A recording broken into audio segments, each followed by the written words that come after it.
Al final de l'informatiu aquests dies sempre ens agrada trucar a entitats, a veïns, per preguntar-los com estan i com veuen els seus barris. I avui hem trucat l'Iñaki Garcia, del local del Raval.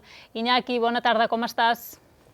Hola, bona tarda. Bé, gràcies. Avui també t'hem trucat perquè justament al ple de l'Ajuntament hi ha hagut una notícia, que és que s'ha oficialitzat la renúncia del MACBA, de la Capella de la Misericòrdia, cosa que vol dir que aquesta capella es podrà destinar finalment a convertir-se en el nou CAP Raval Nord. Iñaki, tu que estaves a la plataforma que defensava precisament això, suposo que ho heu rebut com una bona notícia. Com ho veus?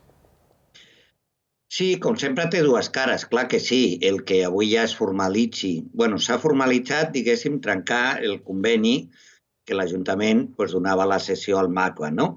Això s'ha pogut fer perquè el MACBA té una altra alternativa i per fi ja és oficial. Evidentment, és una victòria esperada. Sí que ens ha molestat, l'altra cara ha sigut una mica, hem seguit les intervencions dels partits i com ho han expressat avui ha sigut tornar a repetir els arguments anteriors.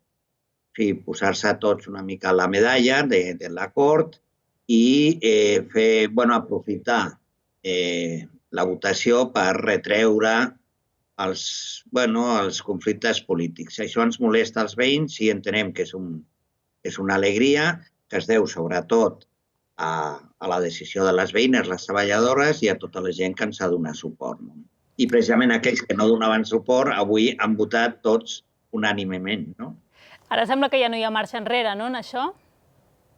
Esperem que sigui així. La veritat és que els protocols, la burocràcia i la situació actual porta una preocupació. Esperem que els plaços no s'allarguin massa i que finalment tinguem a un plaç raonable el nou CAP. Iñaki, tu des del local, que és un nucli d'ebullició veïnal, per dir-ho d'alguna manera, com estàs veient el Raval? Com el Raval està vivint aquesta pandèmia? No sé si hi ha certa preocupació pel que pugui passar, sobretot per la situació de moltes famílies, de molts veïns.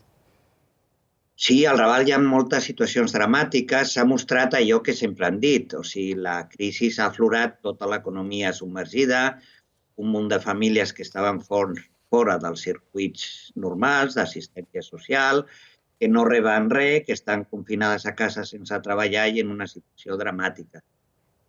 Jo crec que tots estem desbordats i buscant solucions perquè tota aquesta gent tingui dret a mantenir una situació mínima per les seves famílies. S'ha articulat algun tipus d'ajuda d'alguna xarxa veïnal per fer-los arribar coses que necessitin?